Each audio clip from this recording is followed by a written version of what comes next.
Alright, so right now I'm going to be programming a key for Lexus. This is RX. This is for the Lexus and the and the Toyotas. This is the key itself here, so I'm going to be making an extra with this key here. So this is the process. You plug this into the OBD2 port, and then now I'm going to show you guys the full process. So then you go to mobilize the keys, then you go to Lexus, okay. Then you're going to go to manual selection, which I always go to. Let me turn the ignition on so it can establish a connection with the car. You put it to the second position. So then you go to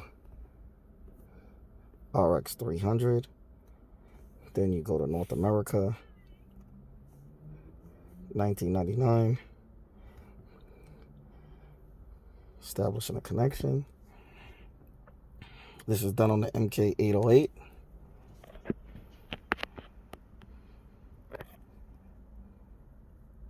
Just adding a key. So then you go to hot functions here. Auto remote match. Immobilizer. Now it's going to connect to the car system. Now you're going to go to transponder code registration for registering the key.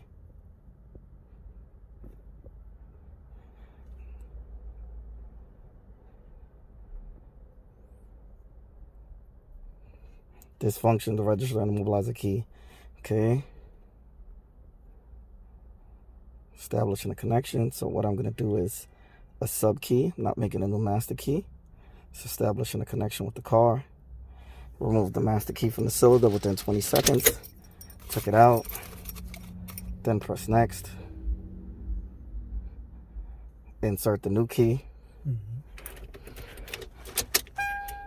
Within 20 seconds, and then press next. Now registering the key. It says 70 seconds. So before, this key wouldn't start the car, but now it'll start the car now.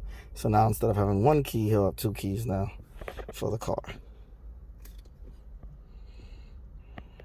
So it's just registering to the vehicle. The security light, as you can see, is blinking. Still registering it to the system. That was actually the valet key. What I did was I kind of like cut the valet key on the side a little and then installed a chip on it so it can be coded, because from the dealer it didn't come with a chip, the valet key. So I'm able to put the chip to program to the car in order for this key to work as a regular key. The code registration is completed. Please press next to register another key. So I'm not going to be registering another key, so just press escape. That's it. Take the key out of the ignition. I'm going to plug it from the OBD2 port, and then this key should start the car now. Just like that. 1, 2, 3. Start it up. So as you can see, it does start. It does program keys for Lexus also, and this is done with the MK808. If you guys have any questions, feel free to ask them to like, share, subscribe, and comment. Peace.